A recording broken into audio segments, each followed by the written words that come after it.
Manusia, hewan maupun tumbuhan, sebagai makhluk hidup, kita perlu oksigen untuk hidup.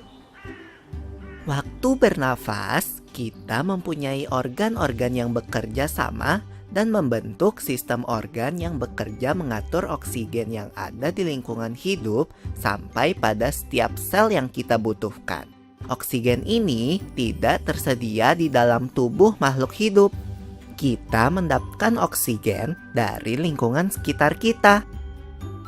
Bernafas artinya kegiatan menghirup atau memasukkan oksigen dari lingkungan hidup dan mengeluarkan karbon dioksida dan uap air melalui alat pernafasan kita.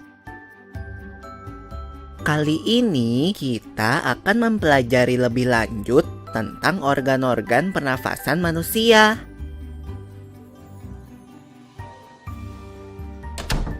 Lula, kamu tahu enggak kalau alat pernafasan kita terdiri atas hidung, pangkal tenggorok atau laring, batang tenggorok atau trakea, cabang batang tenggorok atau bronkus, dan paru-paru. Iya, Pipo. Melalui lubang hidung, udara mendapatkan jalan keluar dan masuk ke dalam tubuh kita. Tapi selain itu, udara juga dapat keluar masuk melalui mulut loh. Namun, jika kita bernafas menggunakan hidung, akan lebih baik loh, Pipo. Karena terdapat lendir dan rambut-rambut halus. Rambut-rambut halus ini berfungsi untuk menyaring udara yang mengandung debu, kotoran, dan kuman penyakit. Benar sekali, Lula. Selaput lendir berfungsi untuk mengatur suhu udara yang akan masuk ke paru-paru dan mengatur kelembapan udara agar sesuai dengan kelembapan tubuh. Hidung juga jalur yang langsung terhubung dengan alat pernafasan berikutnya, yaitu tenggorokan. Tenggorokan merupakan alat pernafasan manusia yang kedua. Pada tenggorokan terdapat laring atau pangkal tenggorok dan batang tenggorok atau trakea. Pada bagian dalam dinding batang tenggorok terdapat selaput lendir dan rambut-rambut halus yang selalu bergetar yang berfungsi menghalangi benda-benda asing yang akan masuk ke paru-paru. Pernahkah kalian tersedak? Kamu pernah enggak, Lula? Pernah banget, Pipo. Itu kenapa ya, by the way? Tersedak merupakan gerak refleks untuk mengeluarkan kembali benda atau makanan yang masuk ke saluran pernafasan. Oh, aku tahu.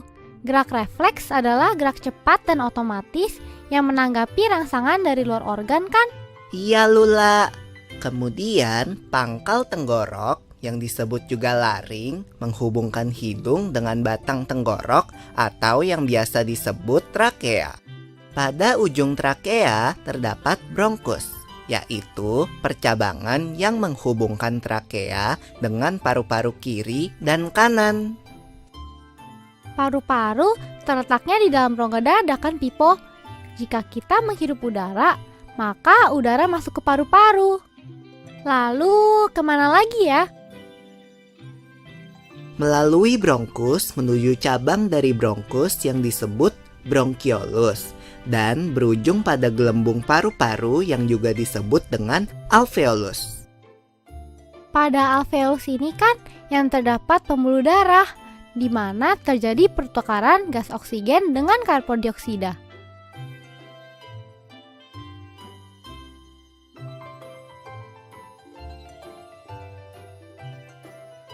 Well, Pipo, tahu gak kalau sistem pernafasan kita terdiri dari dua kan? Yaitu sistem pernafasan dada yang umum kita lakukan dan juga sistem pernafasan perut. Jelasin dong, Pipo, apa sih perbedaan detailnya? Pernafasan dada terjadi karena gerakan tulang rusuk oleh otot-otot antar rusuk. Pengambilan udara terjadi saat otot antar rusuk berkontraksi atau mengerut, sehingga tulang rusuk terangkat ke atas menyebabkan rongga dada dan paru-paru membesar. Oh begitu, berarti pengeluaran udara terjadi saat otot antar rusuk berelaksasi atau mengendur. Saat itu, tulang rusuk turun ke posisi semula, menyebabkan rongga dada dan paru-paru mengecilkan. Ya, benar sekali. Lalu menurut kamu, bagaimana dengan pernafasan perut kita, Lula? Aku belum yakin banget sih, Pipo. Jelasin dong. Pernafasan perut terjadi karena gerakan otot diafragma, yaitu sekat yang membatasi antara rongga dada dan rongga perut. Pengambilan udara terjadi saat otot diafragma berkontraksi. Posisi diafragma mendatar menyebabkan rongga dada dan paru-paru membesar.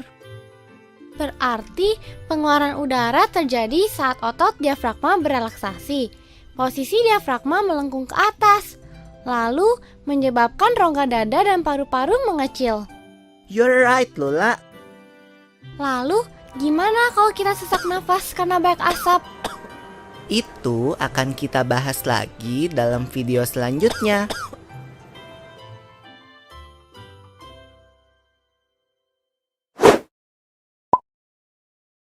Halo teman pintar, pernahkah kalian melewati jalan yang sangat gelap di mana tidak ada lampu jalan? Pasti kalian segera menyalakan lampu kendaraan.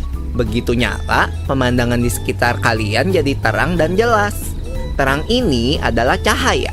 Kali ini kita akan belajar mengenai cahaya dan sifat-sifatnya. Simak baik-baik ya.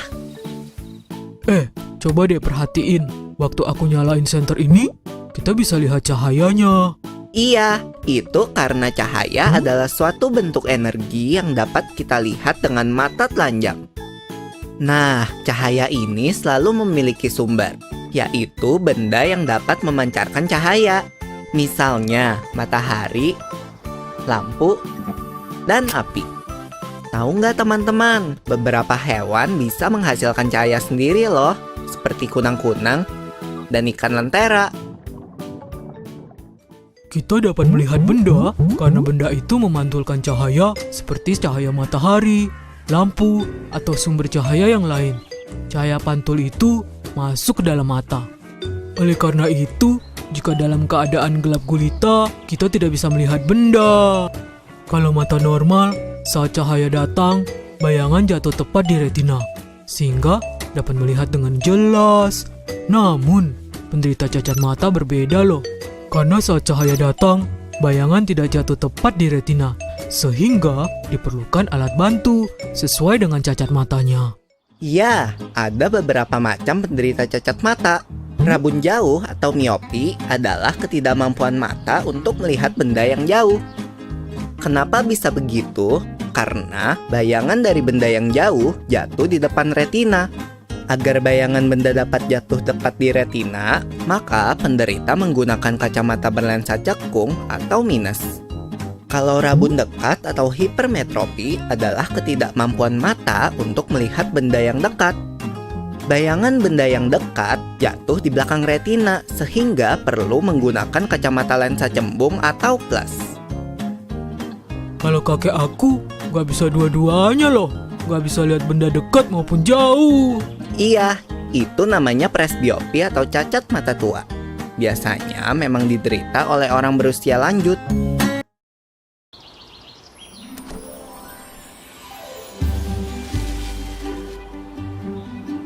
As living creatures, animals, plants, and we humans need oxygen so that we can survive.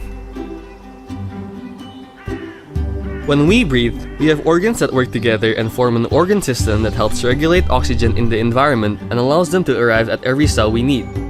Oxygen isn't produced inside our bodies, so we need to get them from the environment around us. Breathing is the activity of inhaling oxygen from the environment and exhaling carbon dioxide and water vapor through our respiratory organs.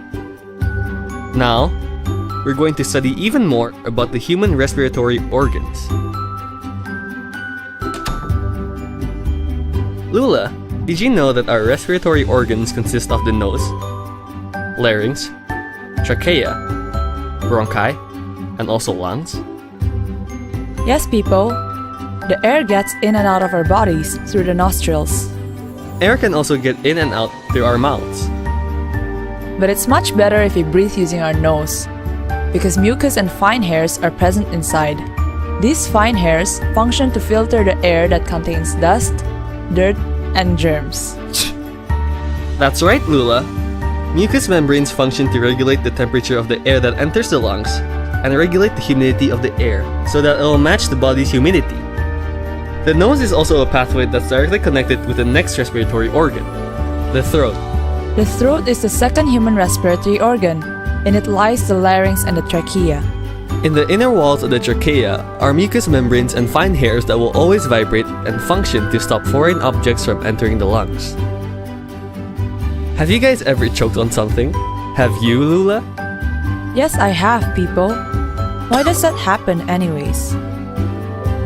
Choking is a reflex to bring out things or food that get into the respiratory tract. Oh, I know! Reflex is a fast and automatic motion that responds to the stimuli from outside of the organ, isn't it? Yes, Lula. Also, the larynx connects the nose and the trachea. At the end of the trachea, there are bronchi, which are branches that connect the trachea to the left and right lungs. The lungs are located inside the chest cavity. When we inhale, the air enters the lungs. But where does the air go? From the bronchi, the air will go inside smaller branches called bronchioles, and it will end up inside lung bubbles called alveoli. In the alveoli, there are blood vessels where the exchange of oxygen and carbon dioxide occur.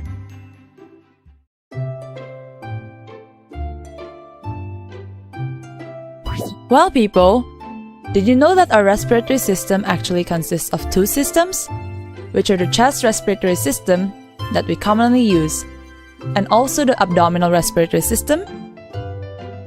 Chest respiration occurs due to the movement of the ribs caused by the muscles between them.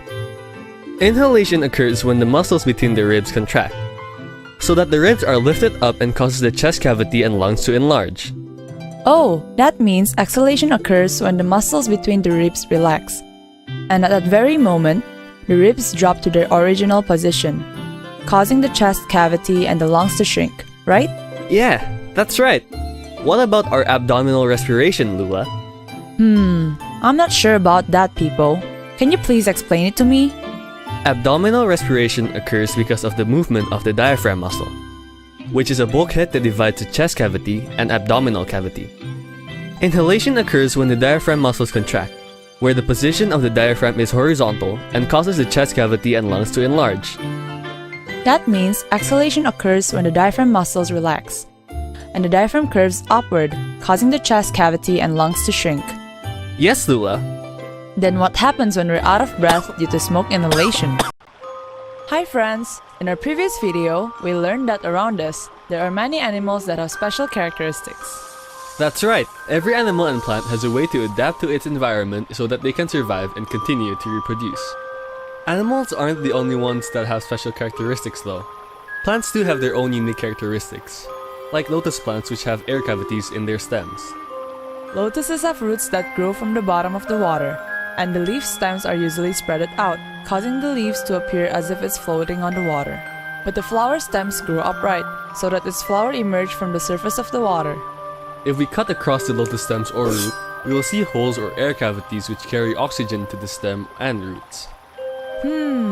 There's another unique plant that eats insects. I think my mom called it the Nepenthes. Nepenthes, aka the tropical pitcher plant, is a carnivorous plant that eats insects. They usually grow in swamps, but the nitrogen levels in the soil are too low to provide enough nitrogen for the plant to grow. So, to meet its needs, Nepenthes eats insects as a nutritional supplement. Nepenthes leaf looks like a cup, doesn't it? It does, doesn't it? Inside its cup-like leaf, a sweet liquid-like nectar is produced to attract insects. I know. Insects are lured by the sweet smell of nectar and perch themselves on the cup. Then they fall inside. Then, the liquid dissolves the trapped insects and absorbs its nitrogen. How about the Venus flytrap, people? Venus flytraps have one hinge and their leaves are lined with hairs. Its leaves remain open while waiting for insects to come, and when they land on the leaf, touching its sensitive hairs, the leaf immediately closes. Then the leaf will digest the trapped insect and absorb its nitrogen. And there's this one really big stinky flower. Ugh, it smells pretty bad. People even say that it smells like decaying flesh. It's the Rafflesia arnoldii, Lula. Rafflesia flowers don't have chlorophyll, so to get its food, they need to live as a parasite on the roots of other plants. Their stems consist of thread-like strands of tissue that grow on the host plant tissue. We can find Rafflesia flowers in the tropical rainforests of Southeast Asia, and one of them is in Bengkulu. Did you know that Rafflesia is the biggest flower in the world? Its diameter can reach a meter. Wow, really? Rafflesia flowers reproduce with the help of insects such as flies through insect-assisted pollination. That's why it smells so bad. It needs to attract flies. That's right. Also, this flower only blooms for about 7 days. After that, it'll die and rot. Here's another unique plant. It has a body coated with sharp spines. It's known as a cactus, Lula. It's well known for its sharp spines and its amazing feature to store water easily, because cacti grow in hot and dry desert areas. When it rains, cacti absorb as much water as possible. They have one long root that penetrates into the ground and root hairs that spread to the sides. Those roots absorb water when it's raining. Before the water evaporates back, the water is stored in its fat stem. The stem is covered by a thick outer layer to minimize the loss of water due to evaporation. After the rainy season, they have swollen stems. Then during the dry season, the cacti shrink back as water is used up. The water content inside its stem can fulfill its needs of water up to 2 years. Did you know that the spines in cactus stems are its leaves? These spines have small surface areas to reduce water loss by evaporation. Oh, I see. So the spines of the cactus are not just there. Spines protect themselves from animals that want to damage its water-resistant layer. Other than cacti, there's another plant that's able to absorb water. They're called orchids. Orchids are epiphytic plants that live in other plants, but they don't harm the plants they occupy. Orchids grow on large tree branches to trap sunlight for photosynthesis. They also have aerial roots to absorb rainwater and stomata on the leaves to get carbon dioxide. Even in the aerial root, chlorophyll is present so photosynthesis can be carried out. Wow! Our creator is really creative, isn't he? I learned many special characteristics of the plants in this lesson. That's right, Lula. Now we know that every part of the plant has its own function. See you soon! Hai teman-teman. Kemarin kan kita sudah membahas pencernaan makanan dari mulut ya. Setelah dari mulut, makanan kita menuju kerongkongan.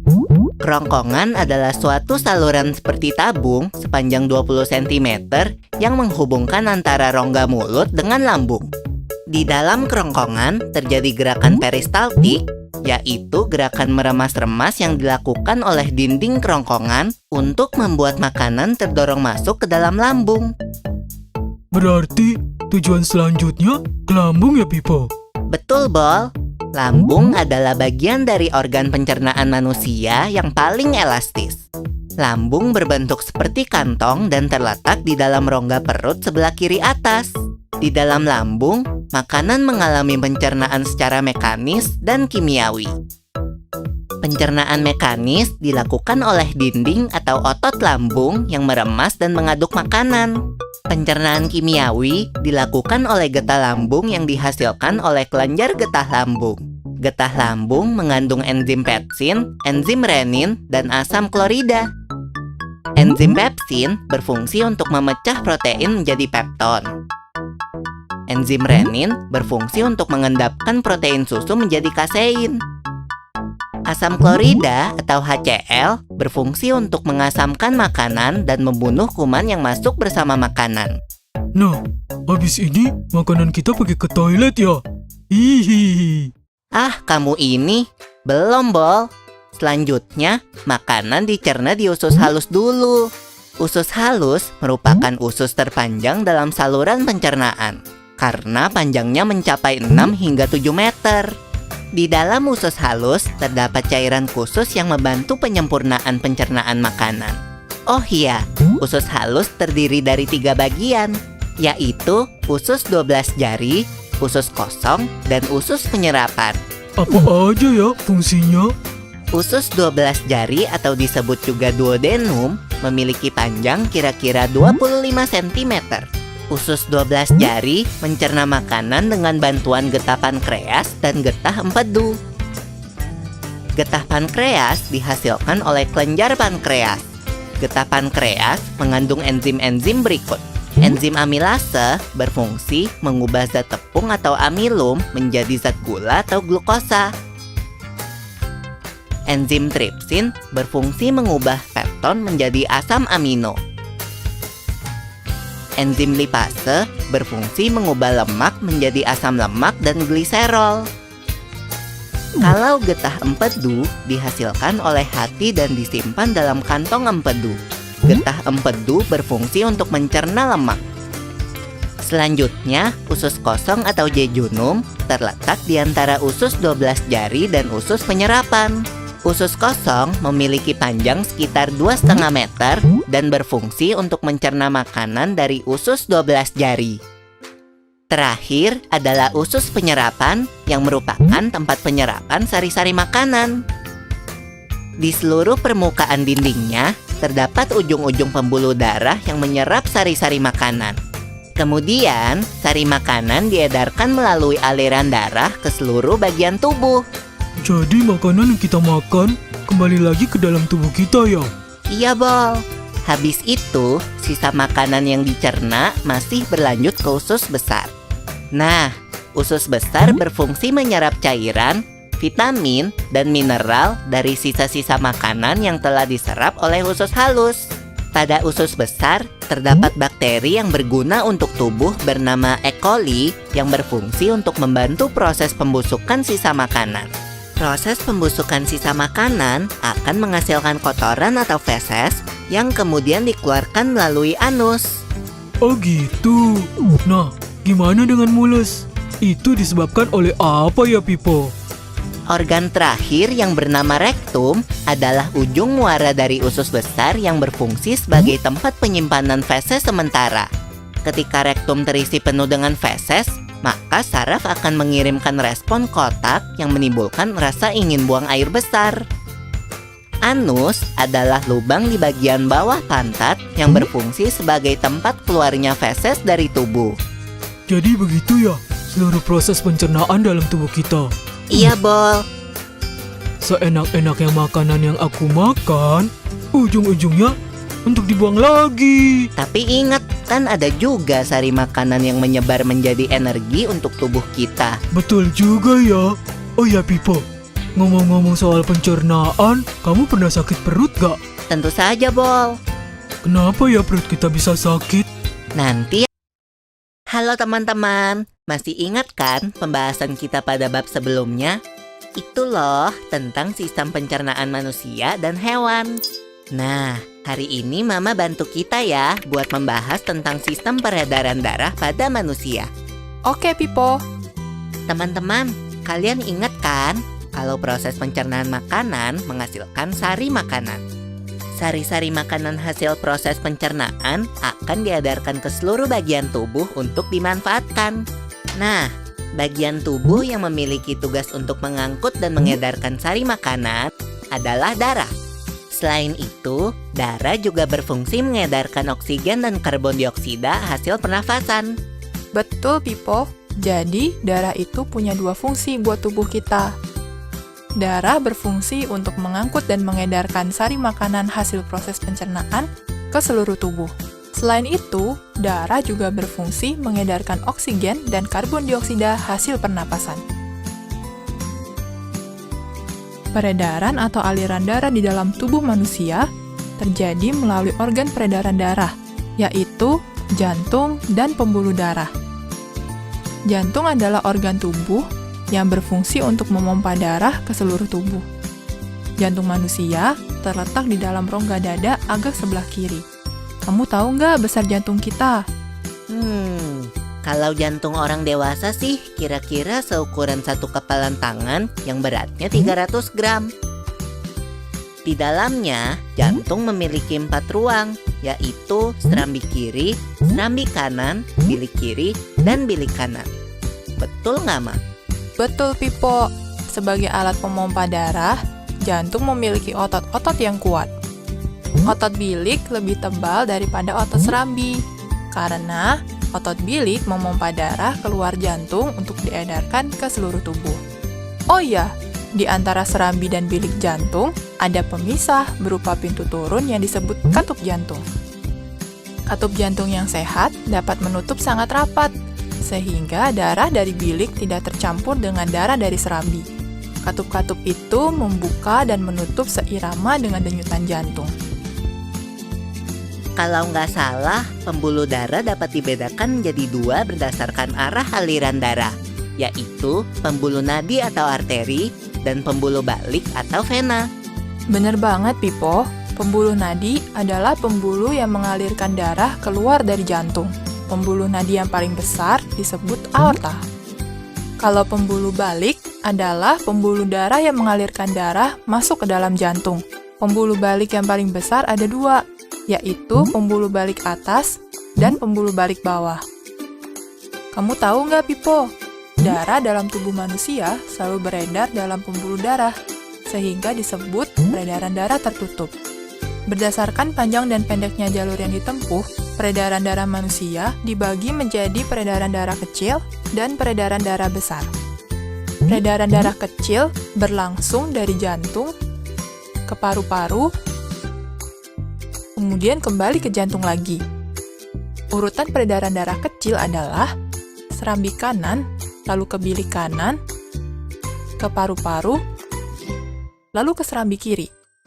Berarti kalau peredaran darah besar berlangsung dari jantung ke seluruh tubuh, kecuali paru-paru dan kembali ke jantung.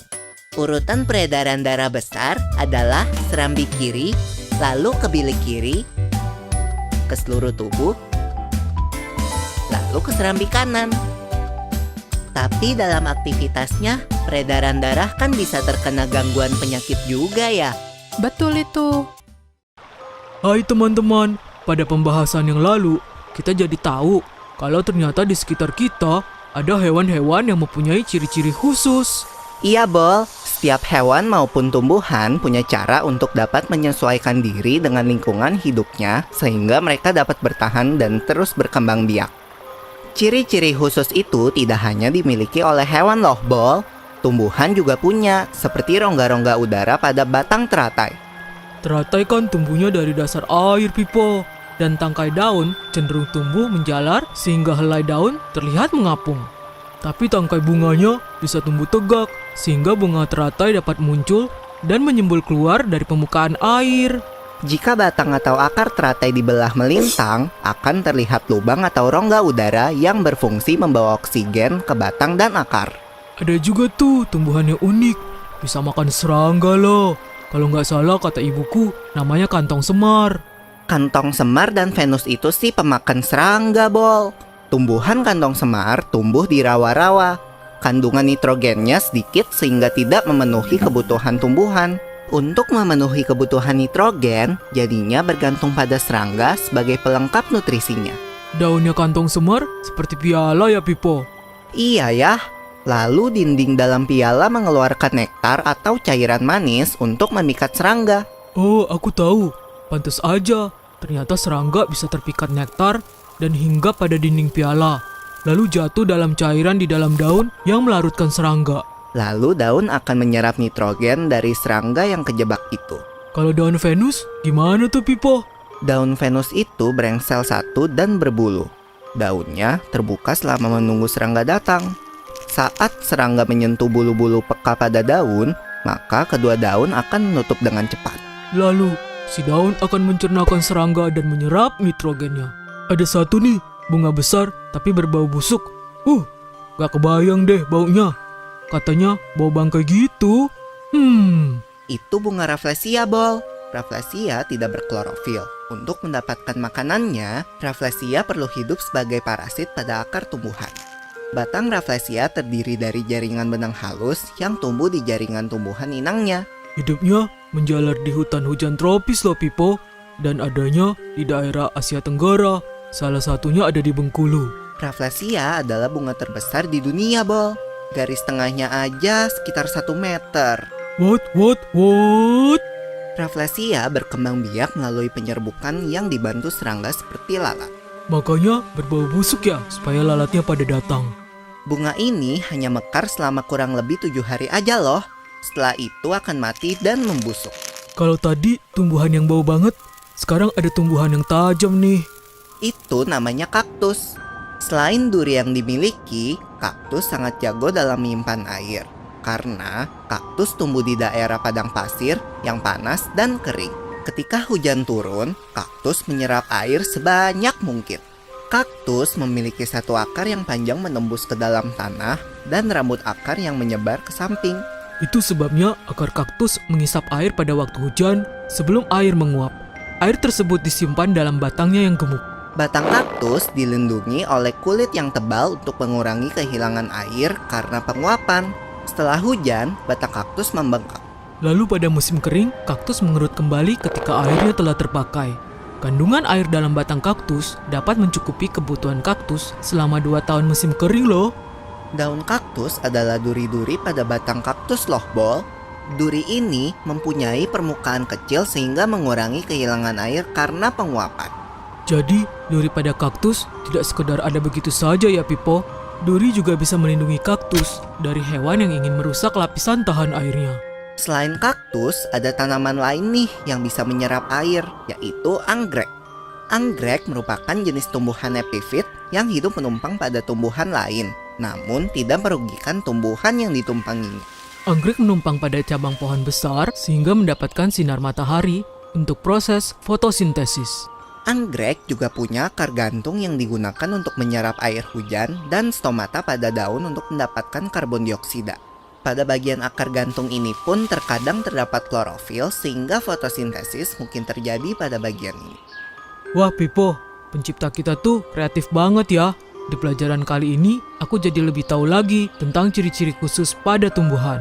Ya Bol, ternyata apa yang terjadi pada tumbuhan tertentu Hai teman pintar, hari ini Pipo, Lula, dan Bol berlibur ke kampung halaman Nenek Oce. Kira-kira gimana tingkah dan keseruan mereka ya?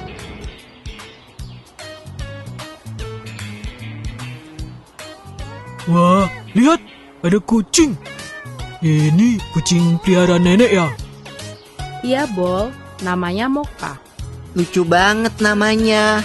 Hai Moka. Lihat deh, ada anak-anak kucingnya juga. Lucu-lucu ya? Iya ya, mirip banget lagi sama ibunya.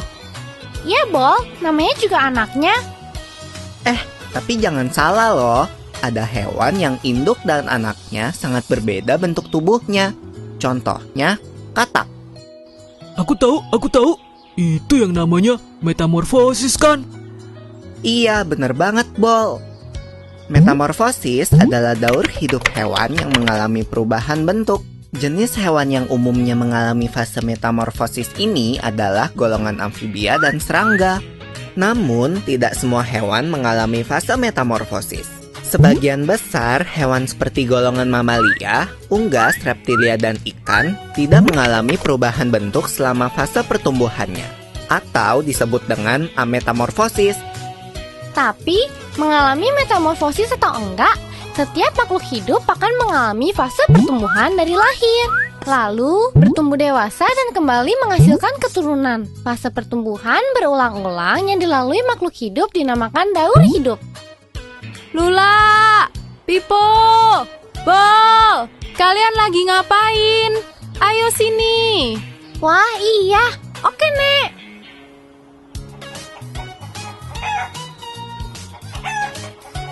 Nah, ayam adalah contoh hewan yang gak mengalami metamorfosis.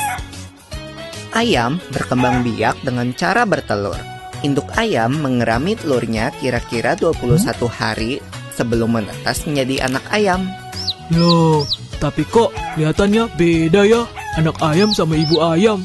Itu nggak termasuk metamorfosis ya? Wah, pertanyaan bagus, Bol.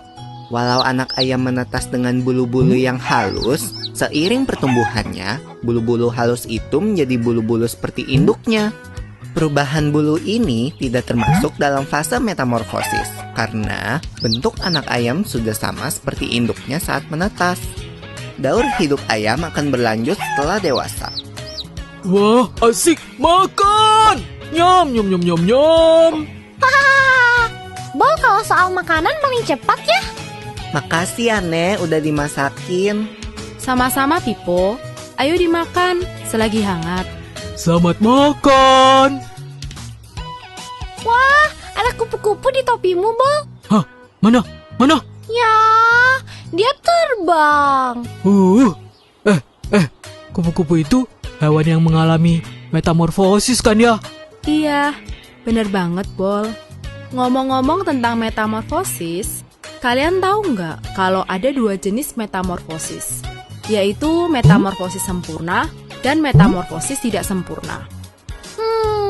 Apa tuh bedanya, Mek? Metamorfosis sempurna dan tidak sempurna. Hewan yang bermetamorfosis sempurna mengalami tahap pupa atau kepompong. Contohnya kupu-kupu tadi. Nah, siapa yang tahu apa aja 4 fase metamorfosis kupu-kupu? Aku tahu.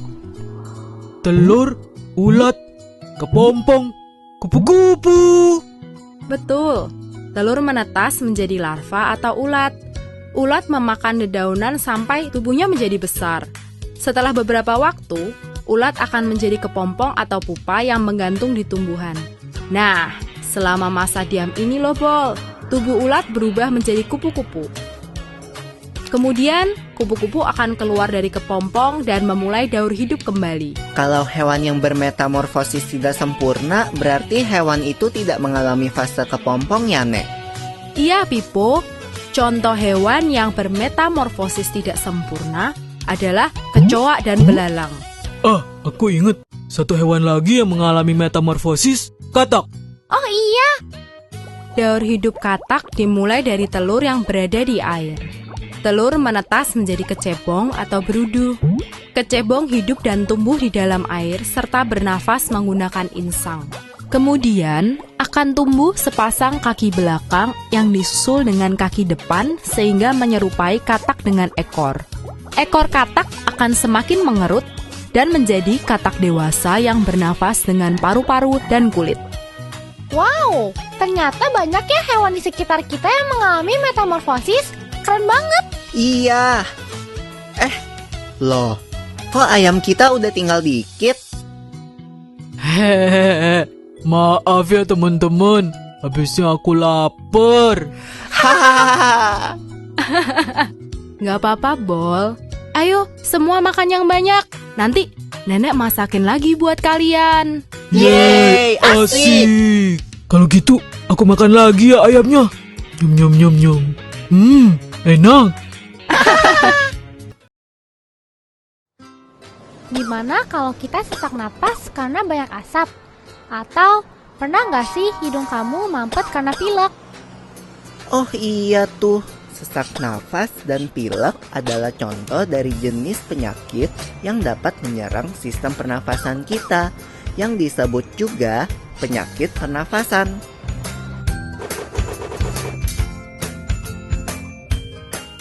Kalau penyakit pernafasan itu kan ada influenza, TBC, apalagi ya? Ada juga bronkitis dan pneumonia, Lula. Kalau nggak salah ya, influenza kan penyakit yang cepat menular. Ciri-cirinya sakit kepala, rasa ngilu pada sendi, demam, sering bersin, batuk, pilek, dan kadang disertai muntah. Ya, jika kita terserang influenza, minum obat, banyak istirahat, dan periksa ke dokter. Kata ibuku, dapat dicegah juga dengan minum air hangat, beristirahat, dan minum vitamin C. Lalu, hati yang gembira juga bisa jadi obat yang mujarab loh. Wah, mantap! Tapi beda loh dengan flu burung. Flu burung disebabkan oleh virus yang hidup di saluran pencernaan unggas seperti ayam. Jika masuk ke tubuh manusia, bisa menyebabkan penyakit yang parah.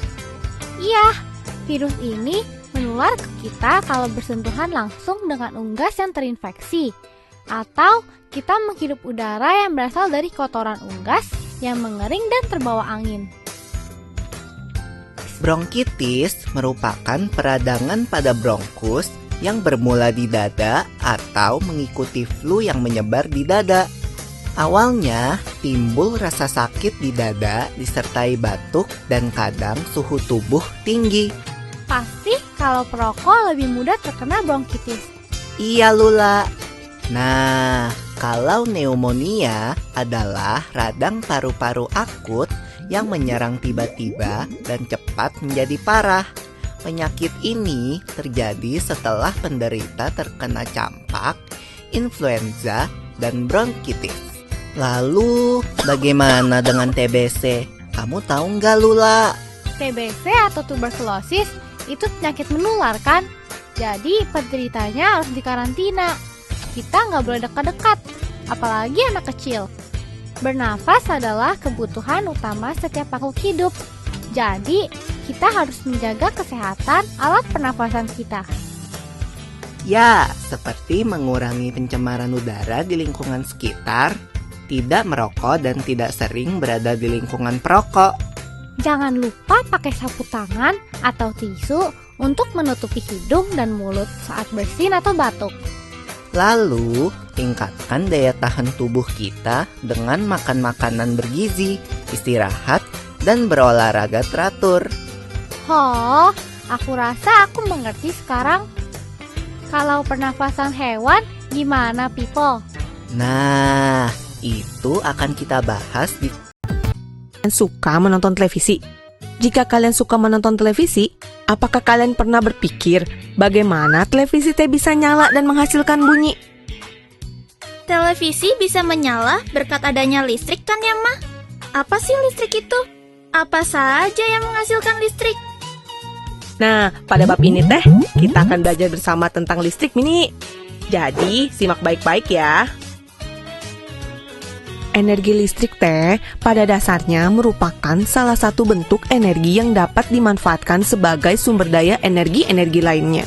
Artinya, energi listrik teh dapat diubah menjadi bentuk energi lainnya. Energi memiliki sifat kekal dan hanya berubah bentuk saja loh. Aku pernah belajar di sekolah nih. Jika benda plastik digosok-gosok pada benda lain, maka benda plastik tersebut menjadi bermuatan listrik. Jadi bisa menarik potongan-potongan kertas atau benda-benda kecil lainnya. Tapi cuman sebentar sih. Abis itu benda plastiknya udah nggak bermuatan listrik lagi.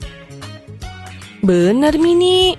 Itu karena muatan listrik pada benda plastik teh cuma sedikit. Tetapi ada nih benda yang dapat menimbulkan arus listrik, disebut sumber listrik. Contoh sumber energi listrik antara lain baterai, aki, generator, dan dinamo sepeda. Baterai dan dinamo tergolong sumber energi yang kecil karena keduanya hanya mampu menyalakan lampu senter dan lampu sepeda. Kalau aki teh tergolong sumber energi yang cukup besar loh. Contohnya bisa untuk menyalakan mobil. Nah, untuk menyalakan lampu di jalan atau lampu untuk seluruh rumah teh dibutuhkan generator. Wow, kayaknya dari semua sumber listrik itu, aku paling sering lihat baterai deh. Itu teh karena baterai merupakan sumber energi listrik yang paling mudah diperoleh. Karena kamu dapat membelinya di toko, Mini. Jika pada bungkus baterai tertulis 1.5V, artinya baterai tersebut teh mempunyai tegangan listrik 1,5 volt. Baterai teh berisi zat-zat kimia yang menyimpan energi kimia. Energi ini dapat berubah menjadi energi listrik apabila kutub positif dan kutub negatif pada baterai dihubungkan. Biasanya nih, Mini, bagian luar baterai tuh dibungkus dengan bahan logam. Tetapi ada juga loh yang dibuat dari karton tebal. Jika bungkus luar baterai dibuka, kamu akan menemukan lapisan seng yang berfungsi sebagai kutub negatif. Jika lapisan seng ini dibuka, kamu akan menemukan zat-zat kimia. Di bagian tengah baterai, kita akan mendapatkan batang arang yang keras. Ujung luar batang arang inilah biasanya dihubungkan dengan tembaga dan berfungsi sebagai kutub positif. Kalau aki atau biasa kita kenal juga dengan akumulator, biasanya berisi zat kimia berupa cairan loh. Aku tahu tuh, aki yang biasa ada di kendaraan bermotor kan? Kalau sudah lama dipakai, energi listriknya bisa habis. Aku pernah melihat ayah menyetrum dan menambah air ke dalam aki supaya bisa dipakai lagi. Gimana dengan dinamo sepeda, Mah? Dinamo sepeda teh terdiri atas magnet berbentuk tabung dan sebuah kumparan. Yang dimaksud dengan kumparan itu, Mini, kawat yang digulung secara teratur. Kumparan itu dipasang di sekitar magnet tabung yang berputar. Dinamo ini biasanya dipasang dekat roda depan sepeda kamu itu loh, Mini. Pada saat sepeda kamu kayu, kepala dinamo yang berhubung langsung dengan magnet akan berputar karena bergesekan dengan roda. Magnet yang berputar menimbulkan arus listrik pada kumparan. Arus listrik tersebut digunakan untuk menyalakan lampu sepeda. Nah, Mini, nanti teh Kita bisa sakit. Begini, Bol. Gangguan atau penyakit pada organ pencernaan umumnya disebabkan oleh makanan yang tidak sehat dan pola makan yang tidak teratur. Aku jadi ingat minggu lalu pas aku kena diare. Kok bisa, Bol? Minggu lalu, aku makan bakso di taman. Dan aku pesan yang super pedas. Yah, pantas aja kamu sakit, Bol. Hehehe, iya Pipo. Aku baru tahu loh, kalau diare sering disebut juga mencret. Kata dokterku, seseorang yang terkena diare mengalami buang air besar yang lebih sering dan encer dari biasanya. Sama kayak yang aku alami. Walaupun termasuk penyakit ringan, tapi kalau tidak mendapat perawatan yang benar, diare bisa jadi bahaya loh. Dan setauku, diare dapat disebabkan oleh beberapa faktor. Bisa karena mutu dan kebersihan makanan yang buruk, alergi terhadap makanan, atau terlalu banyak makan makanan yang asam dan pedas. Diare juga dapat menjadi salah satu gejala dari penyakit seperti malaria, campak, cacingan, dan infeksi usus. Biar sembuh, dokter menyuruh aku minum Oralit. Oralit adalah larutan yang terbuat dari campuran air matang yang diberi gula dan garam. Untunglah kalau kamu udah gak apa-apa, Bol. Kalau aku pernahnya kena penyakit mah. Gimana rasanya tuh, Pipo? Jadi, mah adalah penyakit yang menyerang lambung. Penyakit mah sering disebabkan karena pola makan yang tidak teratur atau sering terlambat makan. Gejalanya adalah perut terasa perih dan mulas jika terlambat makan. Saat makan pun, perut terasa sakit, kadang terasa mual bahkan muntah. Penyakit mah terjadi karena produksi asam klorida yang berlebihan di lambung. Tingginya kadar asam lambung dapat disebabkan oleh makanan yang terlalu asam atau pedas, kopi, maupun alkohol. Oh begitu, berarti kamu harus mengatur pola makanmu. Iya, Bol. Tapi ada lagi loh penyakit yang lebih ngeri. Namanya radang usus buntu. Setahu aku, radang usus buntu adalah penyakit yang disebabkan oleh menumpuknya kotoran di usus buntu, yaitu di bagian umbai cacing sehingga menyempit. Peradangan juga dapat disebabkan oleh infeksi kuman pada umbai cacing. Gejala yang timbul antara lain, perut terasa mual disertai muntah, kadang mencret, tubuh mengalami demam, perut bagian kanan bawah terasa sangat nyeri, dan akan semakin parah apabila terjadi penekanan atau guncangan, misalnya batuk atau berjalan biasa. Kalau sudah parah, harus menjalani operasi pemotongan umbai cacing loh, Bol. Tapi sampai saat ini, fungsi dari umbai cacing sendiri belum diketahui dengan jelas. Jadi, meskipun umbai cacing telah dipotong, organ pencernaan yang lain tidak akan terganggu. Aku jadi kapok makan sembarangan lagi. Kita memang harus menjaga kesehatan organ pencernaan kita, Bol. Ada beberapa tips nih. Pertama, harus selalu cuci tangan dengan sabun sebelum makan. Kita harus banyak makan sayur dan buah serta makanan yang berserat. Jangan terlalu sering makan makanan yang terlalu pedas atau asam. Saat makan, makanlah dengan tenang. Jangan terlalu cepat menelan makanan jika belum dikunyah sampai halus. Tujuannya agar kerja lambung menjadi lebih ringan, karena lambung tidak perlu meremas-remas makanan terlalu kuat atau terlalu lama. Setelah makan, jangan lupa banyak minum air putih dan hindari minuman beralkohol dan bersoda. Biasakan tutup makanan yang ada di atas meja makan untuk menghindari makanan tersebut dihinggapi oleh lalat. Oh iya, Bol, biasakan juga makan secara teratur, yaitu 3 kali sehari. Halo Lula Pipo. Air tebunya 2 gelas ya. Oke, sebentar. Bapak siapkan. Nah, bentuk helai daun berbeda-beda, Lula. Ada yang menjari, yaitu seperti susunan jari tangan, menyirip seperti sirip ikan, lalu ada yang melengkung dan sejajar. Sementara itu, ada daun lengkap dan tidak lengkap. Daun lengkap memiliki pelapah, tangkai, dan helai daun. Daun tidak lengkap dimiliki kebanyakan tumbuhan. Biasa hanya memiliki tangkai dan helai daun, atau pelepah dan helai. Daun bisa bertumbuh sebagai daun tunggal dengan satu helai daun di setiap tangkai. Daun juga bisa bertumbuh berbarengan dengan satu helai. Ini disebut daun majemuk. Kalau bunga bagaimana, Pipo? Bunga adalah hiasan tumbuhan dan juga tempat perkembangbiakan tumbuhan. Perkembangbiakan terjadi ketika serbuk sari yang dihasilkan benang sari terjatuh ke atas kepala putik. Proses ini disebut penyerbukan. Ini biasanya terjadi dengan bantuan serangga yang tertarik ke mahkota bunga. Mahkota bunga? Iya, mahkota bunga itu bagian bunga yang mempunyai bentuk dan warna beraneka ragam. Selain mahkota, bunga juga mempunyai dasar bunga, tangkai, kelopak, benang sari atau alat kelamin jantan, dan putik atau alat kelamin betina. Wah, jadi setiap bunga itu gabungan antara jantan dan betina ya? Tidak semua bunga. Bunga yang sempurna mempunyai benang sari dan putik. Tetapi bunga yang tidak sempurna tidak mempunyai salah satu alat kelamin bunga. Ini air tebunya ya. Nah, karena kalian pelanggan setia, ini Bapak bungkusin bonus jus jeruk untuk kalian. Pak Patok baru panen jeruk kemarin. Wah, terima kasih ya, Pak. Wah, pasti segar sekali.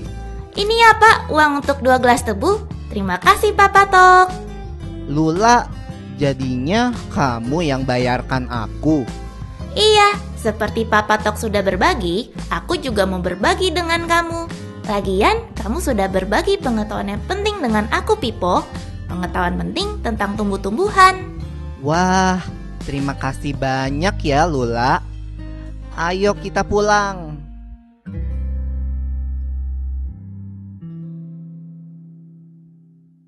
Hewan, sudah pada tahu belum? Hewan juga makhluk hidup yang bernapas dengan menghirup oksigen dan mengeluarkan karbon dioksida loh, Pipo. Iya, Lula. Tapi setiap hewan punya sistem pernafasan dan alat pernafasan yang berbeda dan unik dan disesuaikan dengan lingkungan hidupnya. Ayo kita bahas lebih lanjut keunikan dan perbedaan sistem pernafasan dari setiap jenis hewan. Kita mulai dengan pernafasan si Dogi, anjingku. Hihihi. Dogi masuk kepada golongan hewan mamalia. Mamalia adalah hewan yang menyusui anaknya. Alat pernafasan mamalia yang hidup di darat mirip dengan alat pernafasan manusia, yaitu hidung, pangkal tenggorok, batang tenggorok, dan paru-paru. Mamalia bukan hanya hewan yang hidup di darat saja kan, Pipo? Soalnya, setahu aku ada beberapa jenis mamalia yang hidup di air. Mamalia yang hidup di air juga bernafas dengan paru-paru kan? Iya, tapi dilengkapi dengan katup pada hidungnya. Katup itu menutup saat menyelam dan kebuka waktu muncul di permukaan air untuk mengambil oksigen dan mengeluarkan karbon dioksida dan uap air. Contoh mamalia yang hidup di air itu lumba-lumba, paus, dan dugong. Lalu, bagaimana dengan ikan peliharaanmu, Pipo? Buat hewan yang hidup di air, alat pernafasannya beda kan? Sebagai hewan yang hidup di air, ikan memiliki alat pernafasan unik yang dapat menyaring oksigen di dalam air yang disebut insang. Insang terdiri atas lengkung insang, lembaran insang, dan tutup insang. Lengkung insang berwarna putih dan terdapat rigi-rigi insang sebagai alat penyaring udara pernafasan. Lalu, lembaran insang berbentuk seperti sisik. Insang pada ikan berjumlah 4 lembar, yang terletak di sebelah kiri dan kanan kepala yang dilindungi tutup insang berbentuk setengah lingkaran. Aku perhatikan, ikan juga memiliki gelembung renang untuk menyimpan oksigen kan? Lalu, Dia juga bisa mengatur gerak naik turun di air. Pada saat mulut ikan terbuka, air masuk ke rongga mulut dan mengalir menyentuh lembaran insang yang mengandung pembuluh darah. Oksigen yang terlarut dalam air masuk ke pembuluh darah tipis dan diedarkan ke seluruh tubuh untuk pembakaran zat makanan. Pada saat mulut ikan tertutup, tutup insang terbuka sehingga air keluar melalui insang. Dan pembuluh darah mengeluarkan sisa pembakaran karbon dioksida dan uap air. Insang merupakan tempat pertukaran oksigen dengan karbon dioksida dan uap air. Sedangkan ikan yang hidup di tempat kurang air seperti lumpur mempunyai lipatan pada insang yang disebut labirin yang dapat menyimpan cadangan oksigen. Jenis ikan yang hidup di lumpur itu kan kayak ikan lele, ikan betok, ikan gabus, dan ikan gurami. Kalau burung, pastinya beda dengan ikan. Setahu aku, alat pernafasan burung memiliki kesamaan dengan alat pernafasan mamalia.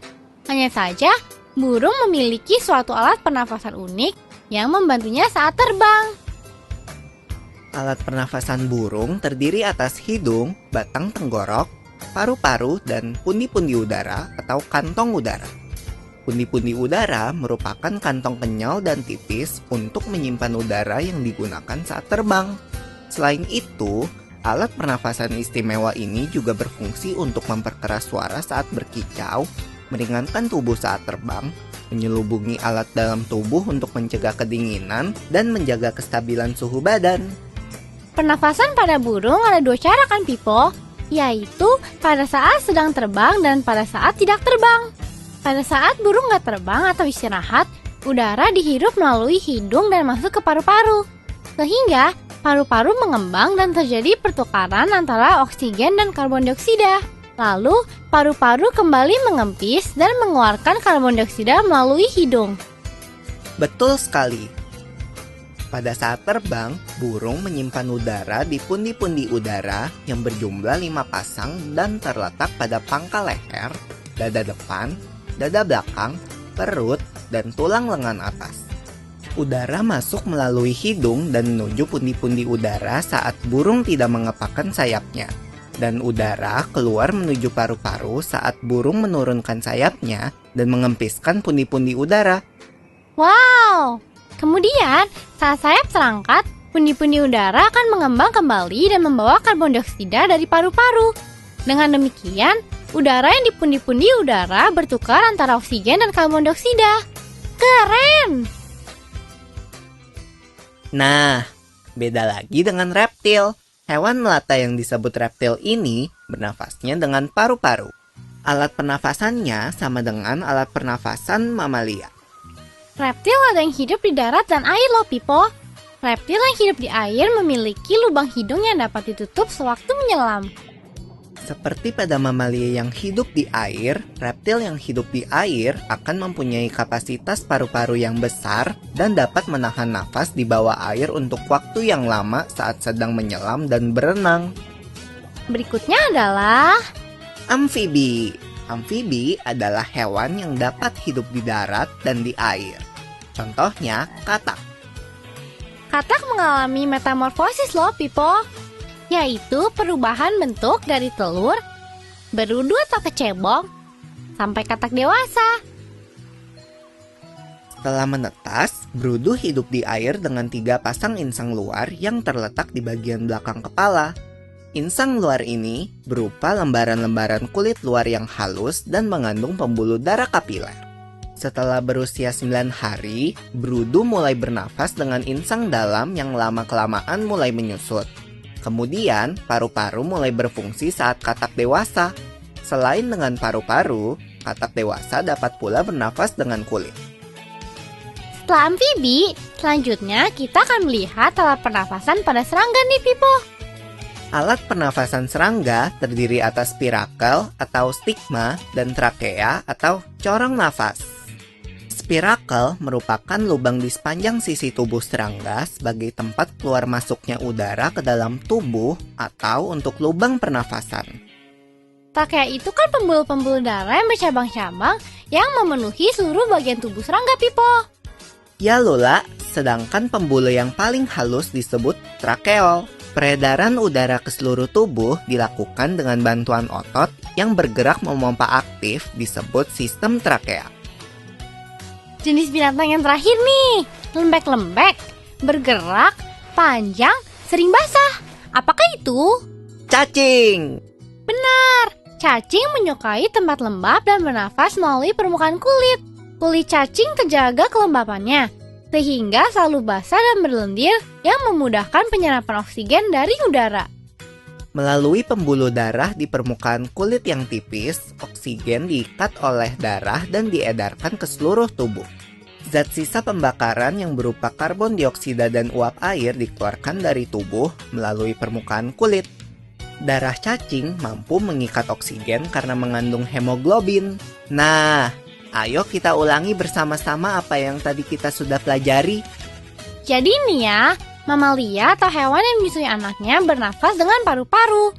Termasuk mamalia yang hidup di air seperti paus, lumba-lumba, dan dugong.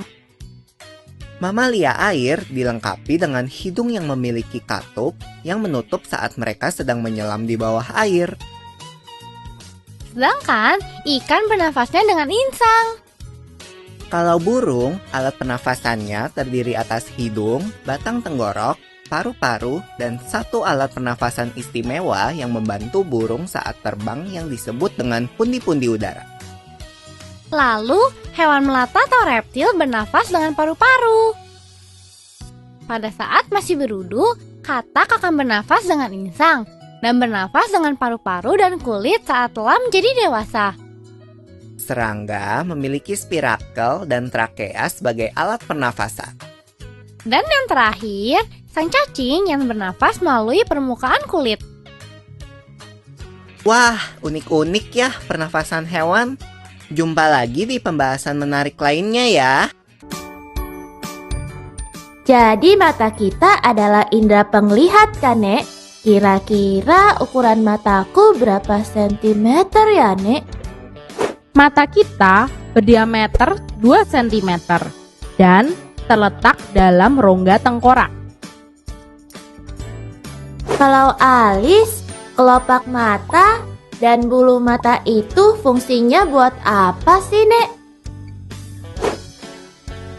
Itu semua berfungsi sebagai pelindung mata kita. Lalu, apa yang membuat mata kita bergerak? Yang membantu mata bergerak adalah kelenjar air mata dan air mata sebagai pelumas, juga otot mata. Yang pernah aku pelajari itu ada yang namanya kornea, iris, pupil, dan lensa, dan apa lagi ya? Ada yang namanya badan bening, retina, dan saraf mata. Kalau kornea atau selaput bening berfungsi untuk meneruskan cahaya yang masuk ke mata. Sifatnya bening dan tidak mempunyai pembuluh darah. Kalau iris, Nek? Iris atau selaput pelangi adalah selembar otot di belakang kornea, kaya akan pembuluh darah dan berfungsi untuk memberi warna pada mata. Iris bekerja sama dengan pupil untuk mengatur banyaknya cahaya yang masuk. Pada saat terang, otot iris mengerut, mengakibatkan pupil mengecil. Pada saat cahaya redup, otot iris rileks, sehingga pupil melebar. Berarti pupil itu celah bunda di tengah-tengah iris ya, Nek? Iya, Cuk. Kalau lensa itu berada di belakang pupil dan iris. Fungsinya memfokuskan dan meneruskan cahaya agar jatuh tepat pada retina. Lensa memiliki daya akomodasi, mampu mengubah kecembungannya. Sedangkan badan bening ada di belakang lensa. Fungsinya meneruskan cahaya. Retina atau selaput jala berada di paling belakang. Retina menerima cahaya, berfungsi sebagai layar untuk menangkap gambar yang dibawa oleh cahaya. Saraf mata berfungsi meneruskan rangsang cahaya ke saraf pusat di otak, sehingga kita bisa melihat. Kalau begitu, waktu cahaya memasuki mata melalui pupil, lensa mengarahkan cahaya dan bayangan benda jatuh pada retina dong, Nek. Iya, lalu ujung-ujung saraf penerima yang ada di retina menyampaikan bayangan benda ke otak. Otak memproses bayangan tersebut sehingga kita dapat melihat. Kemampuan mata setiap orang untuk melihat, kepekaannya terhadap cahaya itu berbeda-beda. Nek, tadi itu baru mata loh dari kelima panca indera kita. Lalu berikutnya coba lihat telingaku. Ya, masih ada 4 panca indera lagi kan? Kita lanjutkan di pelajaran berikutnya ya Lula. Baik, Nek. Ayo teman-teman.